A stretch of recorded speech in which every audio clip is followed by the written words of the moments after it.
New York City. A cold, crisp winter evening where the stars seemed closer than usual. Then they blinked out. One by one, constellations disappeared as something enormous blocked their light. Dr. Elena Marquez, a historian and cultural expert, was watching the scene unfold on a monitor in the UN headquarters. The live feed from orbital telescopes revealed the cause. A fleet of alien ships had emerged from hyperspace, their sleek, crescent-shaped hulls reflecting faint traces of sunlight. They were judicators, a race rumored to be the arbiters of galactic order. Humanity had heard whispers of them from intercepted alien signals over the past few decades. But the reality of their arrival was both awe-inspiring and terrifying. The largest ship, its scale dwarfing anything Earth could conceive, hovered above the Pacific Ocean. It transmitted a message in perfect English, translated with unsettling precision. Humans of Earth, we are the judicators, stewards of the galactic concord. Your species has been observed. Prepare for evaluation, the message repeated in every major language. At the hastily assembled United Nations Council, panic rippled through the room like a living thing. Heads of state, military leaders, and scientists argued over what to do. Some advocated for immediate surrender, believing that resistance was futile against beings who could cross the stars. Others, like General Marcus Vance, saw no reason to capitulate without understanding the judicators' intentions. They haven't fired a shot, Vance growled, his voice cutting through the din. That means they're testing us. We need to project strength, not submission. Elena hesitated before raising her hand. As one of the few civilians present, her voice carried little weight in a room dominated by power. Yet, when the Secretary General acknowledged her, she spoke clearly. Before we make any decisions, we need to understand what they're evaluating us for. Their message wasn't a declaration of war. It was a test. What are they testing? A tense silence followed as her words sank in. The judicators didn't keep humanity waiting long. Within hours, a smaller craft descended into Earth's atmosphere, landing outside New York City. A delegation was sent to meet them, consisting of military personnel, scientists, and Elena as the cultural liaison. The craft's ramp extended with a hiss, and the judicators emerged. They were tall, slender beings, their bodies encased in armor that shimmered like liquid mercury. Their faces, if they had any, were hidden behind expressionless visors. They moved with an unsettling precision, their every step calculated. The lead judicator spoke, its voice resonant and strangely melodic. We are here to determine if humanity is a threat or an asset to the Concord. Your history suggests you may be both. Elena stepped forward, her heart pounding. I'm Dr. Elena Marquez, representing Earth's cultural and historical archives. What do you mean by threat and asset? The judicator tilted its head, an oddly human gesture. Threat. A species capable of destabilizing the equilibrium of the galaxy. Asset. A species capable of defending it against greater threats. Humanity's history is ambiguous. General Vance's face hardened. What do you know about our history? The judicator gestured, and a holographic display materialized in the air. It showed scenes from Earth's past, wars, genocides, and acts of violence spanning centuries. Yet interwoven were moments of triumph. The moon landing, the eradication of diseases, and acts of selfless heroism. Your capacity for destruction is unparalleled, the judicator said. Yet so is your capacity for innovation and unity under threat. This duality makes you unique among the species we have encountered. The judicators requested access to Earth's archives for deeper analysis. Over the next several days, they absorbed centuries of human history, dissecting it with a cold, analytical precision. Their findings were shared with the delegation in a stark, windowless room aboard their ship. Your species has risen from near extinction multiple times, the judicator announced. Ice ages, plagues, global wars. Each time you adapted, survived, thrived. No other species in the galaxy has demonstrated this level of resilience. Elena leaned forward, trying to hide her unease. If resilience is valuable, why is our capacity for violence a concern? Because you do not limit it to survival, the Judicator replied. You wage war for ideologies, resources, and even sport. Many species cease such behavior once they reach a certain level of advancement. You, however, escalate. General Vance folded his arms. So, what's your evaluation? Are we too dangerous to exist? The Judicator paused, as if deliberating. The Concord has not yet decided. But your species must prove it can temper its instincts. Disarm your nuclear arsenals, dismantle your weapons of mass destruction, and submit to Concord oversight. Only then can you be considered for integration. The room erupted into chaos. Military leaders balked at the idea of disarmament, viewing it as a surrender of sovereignty. Others argued that compliance was the only path to survival. Elena watched the debate unfold, torn between the arguments. But her attention was drawn to General Vance, who remained silent, his jaw set in grim determination. When the noise subsided, Vance spoke. You want us to disarm? Forget it. We've survived by being prepared to fight, not by rolling over for the next bully who comes along. The Judicator's visor turned toward him. If you refuse, the consequences will be severe. Then you'll learn the hard way why humanity survives, Vance said coldly. The meeting ended in a tense stalemate. Back on Earth, the response was divided. Protests erupted, some calling for compliance, others echoing Vance's defiance. The world's leaders convened in secret, debating whether to risk war or submit to the Judicator's demands. Elena found herself questioning everything she believed. As a historian, she had always viewed humanity's violent past with shame, a legacy to overcome. But now, she wondered if those same instincts were what had kept the species alive. She sought out Vance, finding him in a secure military bunker. You know this could destroy us, right? She said. Vance didn't look up from the map he was studying. Maybe, but giving up without a fight will destroy us faster. Why are you so certain they'll attack? Because they don't understand us, Vance said, finally meeting her eyes. They think we're dangerous because of our weapons. They don't realize it's our spirit they should fear. As the deadline approached, humanity prepared for the worst. Defense systems were activated, alliances solidified, and contingency plans drafted. The Judicators remained silent, their ships an ominous presence in the skies. In a final meeting with the Judicators, Elena made one last attempt at diplomacy. You've seen our history, but you don't understand our potential. We've fought not just to survive, but to create, to build something better. The Judicators' response was chilling. Prove it, and with that, the evaluation truly began. The Judicators' ultimatum was delivered with chilling precision. Prepare for evaluation. The message was vague, but its implications were clear. Humanity would be tested. What remained uncertain was the nature of the test and the consequences of failure. Earth's military forces braced for an attack, but it never came. Instead, something more insidious unfolded. Across the globe, anomalies began to appear, strange disturbances in the air, like shimmering heat waves. At first, they were dismissed as atmospheric phenomena, but when the first holographic threat materialized in a small Brazilian village, the world realized the evaluation had begun. The first wave, the beasts. The first challenge was raw and primal. Creatures resembling massive predators emerged from the anomalies. They were holographic yet interacted with the environment as though real, tearing through forests, smashing vehicles, and attacking anything that moved. The beasts weren't merely mindless attackers.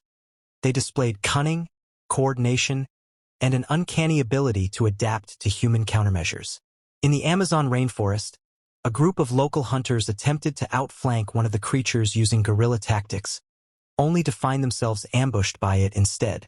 From her position at the United Nations Crisis Command in New York, Dr. Elena Marquez watched the reports flood in. The scale of the attack was global, but the creatures seemed to focus on areas with high population densities. General Marcus Vance stood at the center of the room, issuing orders with the confidence of a man who had spent decades preparing for worst-case scenarios. Deploy rapid response teams to urban centers. I want drones in the air and boots on the ground. If these things bleed, We'll find a way to make them die. What if they don't bleed? Elena asked, her voice tight with anxiety. Vance gave her a grim smile. Then we'll improvise. Humanity's counterattack. Within hours, humanity's response was in full swing. Military forces around the globe coordinated like never before. Satellite feeds provided real-time data on the creature's movements, while engineers and scientists worked around the clock to analyze the holographic projections. In Tokyo, the JSDF successfully lured a creature into a narrow alley and destroyed it with a concentrated missile strike. In Chicago, police and civilian volunteers formed makeshift militias, using anything from firearms to homemade explosives to fight back. The creatures began adapting. In Paris, one used its massive claws to collapse a building onto its attackers. In Mumbai, another blended into the shadows, ambushing a military convoy from behind. But humanity adapted faster. In Nigeria, a group of hackers infiltrated the Judicator's localized data relays, identifying patterns in the creature's attacks. They shared their findings online, allowing military forces to anticipate movements and devise countermeasures. In the United States, a coalition of retired engineers and active-duty personnel modified EMP devices to disrupt the creature's holographic matrix. By the end of the first wave, the creatures were no longer an unstoppable force. They were prey. The second wave, the drones. The respite was brief. Barely a day after the last beast was neutralized, the anomalies returned, this time disgorging swarms of autonomous drones. Unlike the creatures, the drones were coldly mechanical, their sleek forms bristling with weaponry. The drones didn't attack indiscriminately. They targeted critical infrastructure, power grids, communication networks, and water supplies. In Los Angeles, an entire district was plunged into chaos when a drone swarm knocked out the electrical grid. In Berlin, drones intercepted military convoys, rendering them vulnerable to ambushes. "They're testing our coordination," Vance muttered as he studied the reports. "And how do we pass this test?" Elena asked. "We fight smarter," Vance replied. "Let's see how these things handle chaos." Humanity shifted tactics. Instead of relying on centralized command structures, local communities took charge.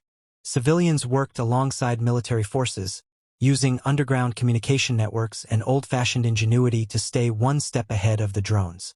In rural Texas, ranchers on horseback used herding techniques to corral drones into kill zones. In India, a group of engineers repurposed farm equipment to create makeshift anti-aircraft weapons. In South Korea, high school students armed with drones of their own waged aerial battles above Seoul.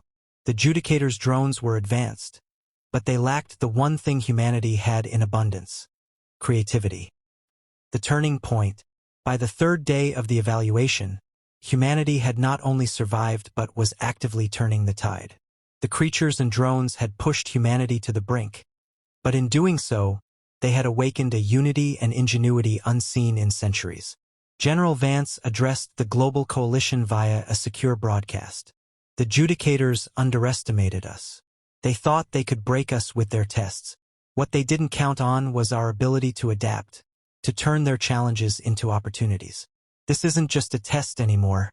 It's a proving ground. And we're proving that humanity is stronger than they ever imagined." Elena watched the broadcast from the command center, her chest tight with a mix of pride and fear. The world was rallying, but the Judicators had yet to show their hand fully. What would the next wave bring? The third wave, the simulacra. The third wave struck without warning. At first, it seemed like a return to normalcy. The anomalies faded, and the skies cleared. But then, reports began trickling in of strange occurrences. People seeing loved ones who had died, soldiers encountering duplicates of themselves on the battlefield. The Judicators had deployed the simulacra, holographic projections of humans designed to sow confusion and chaos. The simulacra were perfect replicas, down to the smallest detail. They mimicked voices, memories, and even mannerisms. In London, a battalion of soldiers was nearly overrun when a simulacrum of their commanding officer ordered them to retreat. In Moscow, a mother refused to evacuate her home because she believed her son, long dead, had returned to her. Elena realized the psychological toll this wave was taking. They're exploiting our greatest strength, our connections to each other, she said during a briefing. Vance nodded grimly. They think they can break us from the inside. We'll show them they're wrong. Humanity's response was both brutal and ingenious. Military units implemented strict verification protocols, using personal codes and challenges to identify simulacra. Civilians relied on shared knowledge of intimate details to distinguish loved ones from imposters. In one notable instance, a group of firefighters in New York exposed a simulacrum by asking it to recite a local diner's menu, something the real person had memorized.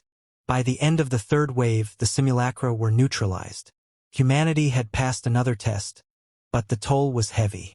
Trust had been strained, and the emotional scars ran deep. The Judicator's observation. From their vantage point aboard their ship, the Judicators watched humanity's response with growing fascination. High Commander Karath stood before a massive display, observing the chaos and resilience unfolding below. They adapt faster than expected, one of his subordinates remarked. Karath nodded. They do more than adapt. They thrive under pressure. The world had barely begun to recover from the Judicator's trials when a new threat emerged, one more immediate and existential than simulated creatures or holographic drones. The rogue Judicators struck without warning, their fleet descending on Earth like a vengeful god. Dr. Elena Marquez had been reviewing footage from the latest evaluation when the alert came through. The command center at the United Nations erupted into chaos as reports flooded in. Energy signatures detected in orbit, targeting systems going live, and a single broadcast that chilled everyone to the bone. This is Commander Arkthes of the 7th Judicator Fleet. Humanity has failed its evaluation. You are deemed too dangerous to exist. Prepare for termination. The rogue fleet's first strike. The rogue Judicators wasted no time. Energy lances streaked through the sky, striking major cities with terrifying precision. London, Beijing, Rio de Janeiro, and Cape Town were all hit within minutes. The energy beams didn't annihilate, they destabilized infrastructure, disabling power grids, communications, and defense systems. They're targeting our ability to respond. Priority 1 is maintaining comms.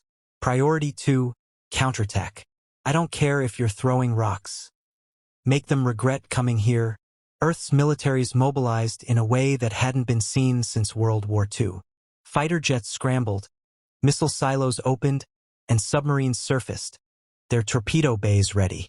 Humanity had survived the evaluations, but now it faced an enemy who had no intention of playing fair. Karatha's revelation. Meanwhile, aboard the primary Judicator vessel still in orbit, High Commander Karath observed the rogue fleet's actions with mounting unease. His species' mission had always been one of order, not annihilation.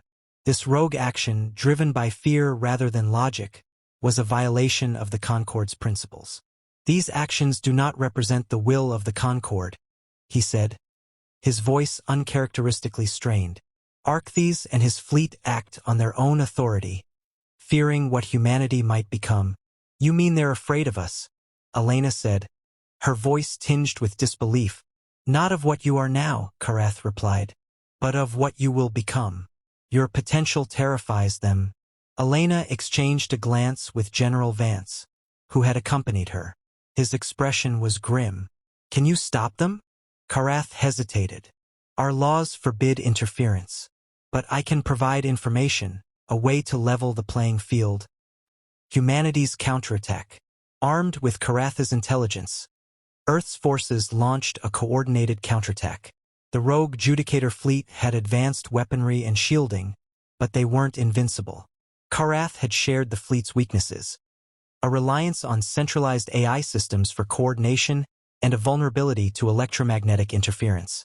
General Vance immediately ordered the construction of high-yield EMP devices.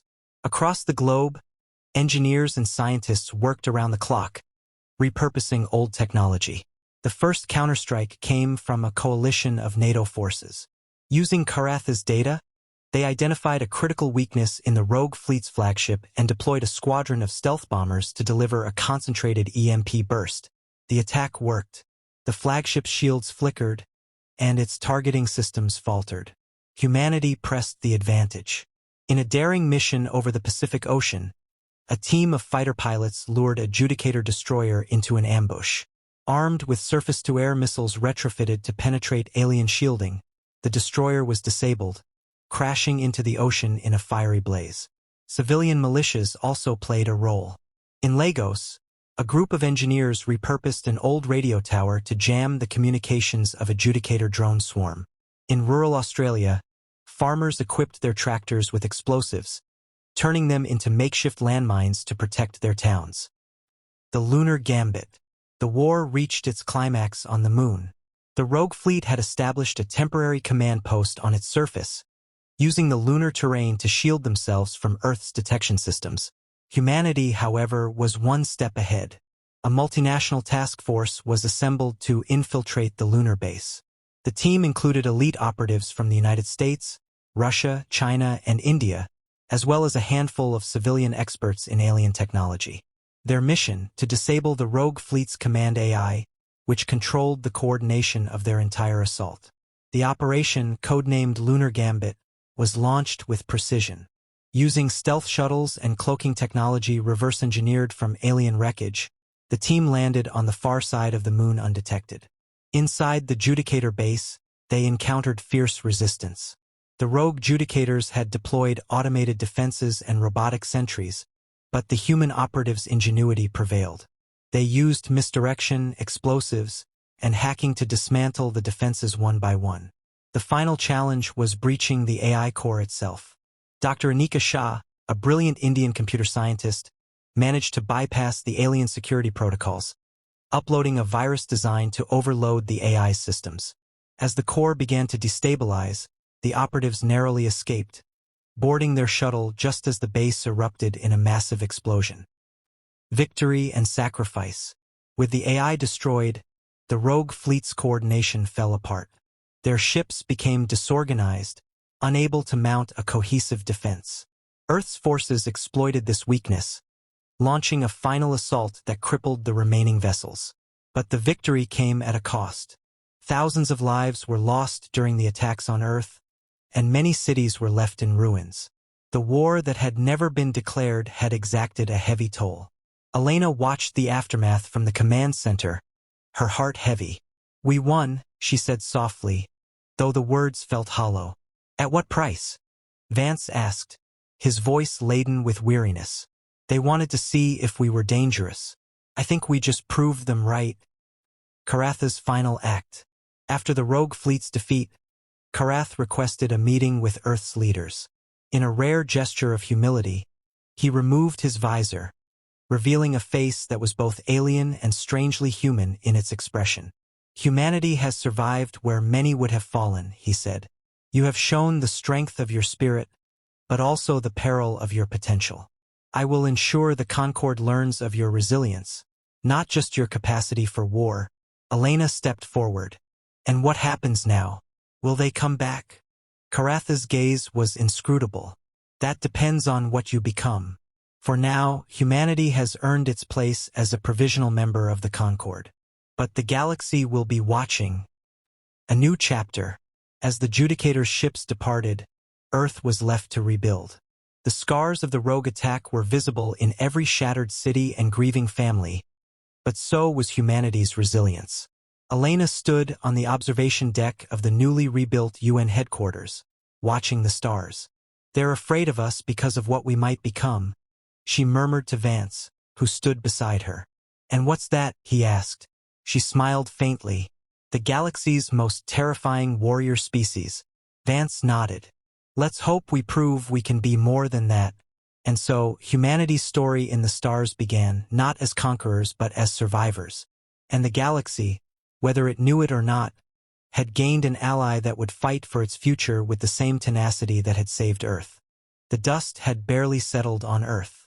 Cities still smoldered, power grids flickered back to life, and the seas carried the debris of both humanity's defenses and alien technology. Yet, amidst the wreckage, hope began to take root. For the first time, Earth stood as one, not merely a fractured world of nations, but as a united front with a singular purpose: survival in a universe far more hostile than it had imagined. The aftermath.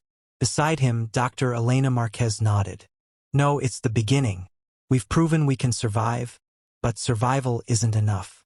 If we don't prepare for the next challenge, we won't be so lucky. Vance turned to her. And you think Karatha's promise of the Concord will hold? Elena's expression was unreadable. The galaxy knows we're here now. Whether it's the Concord or someone else, they'll come. We need to be ready. Humanity's first steps into the stars. The Judicator's shattered fleet left behind a treasure trove of alien technology, scattered across Earth and its orbit. Reverse engineering this technology became humanity's top priority.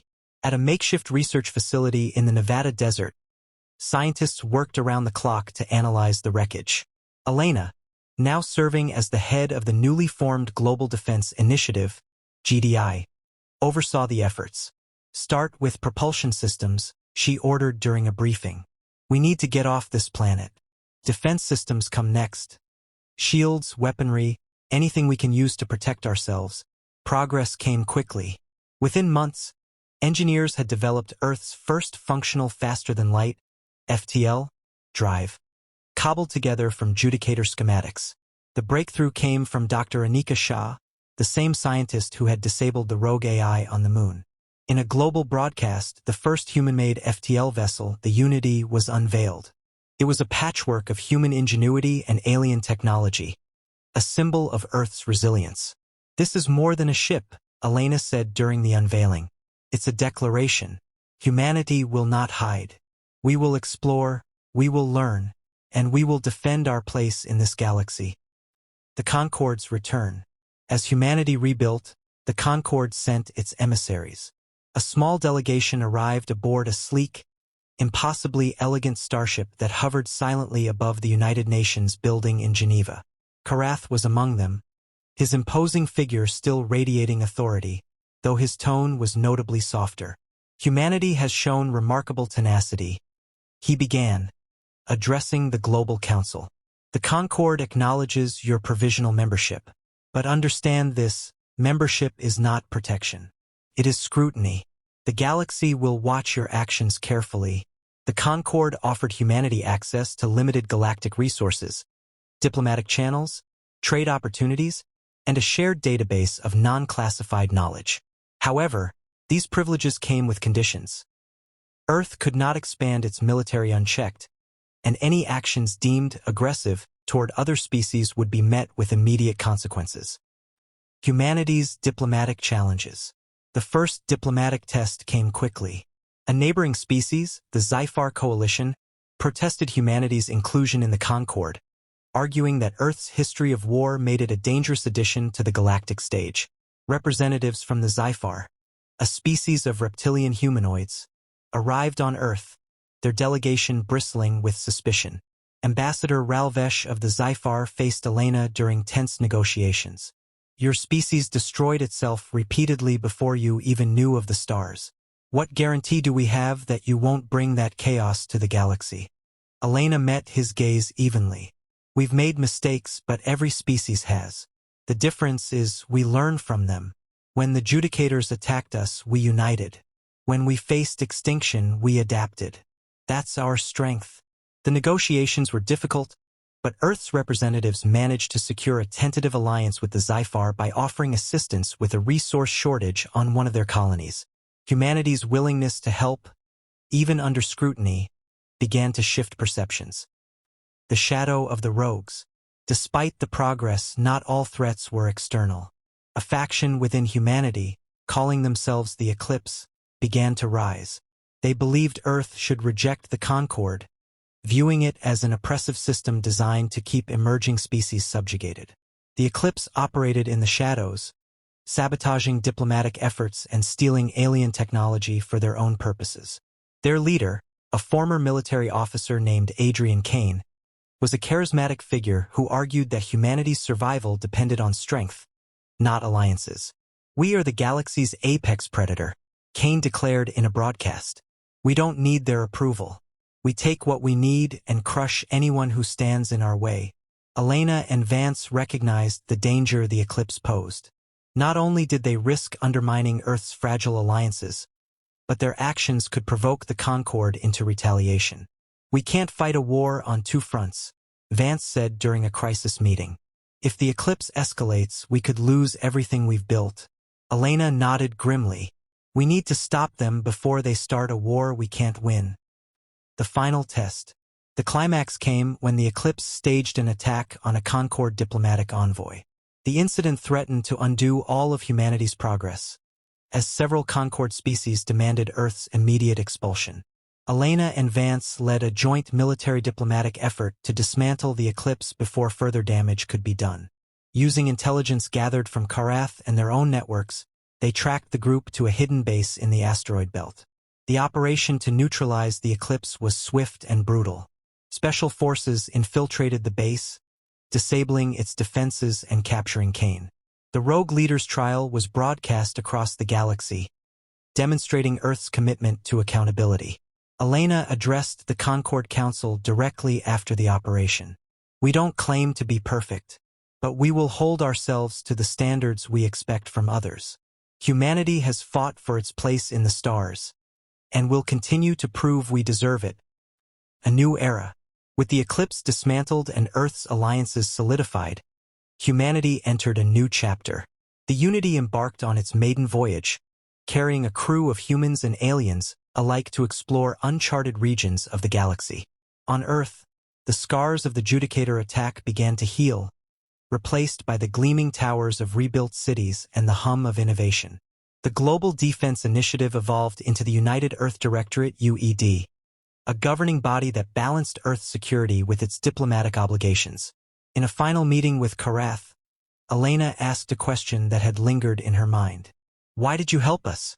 You didn't have to intervene against the rogue fleet." Karath's visor flickered faintly. "Your survival benefits the galaxy more than your destruction. Whether that is a blessing or a curse remains to be seen. But I suspect your story has only begun." As Karath's ship departed, Elena stood on the balcony of the UED headquarters, gazing at the stars. "We've earned our place," she whispered to herself. "Now we have to decide what to do with it." And so, humanity took its first steps into a vast and uncertain galaxy, not as conquerors or victims, but as survivors determined to shape their own destiny.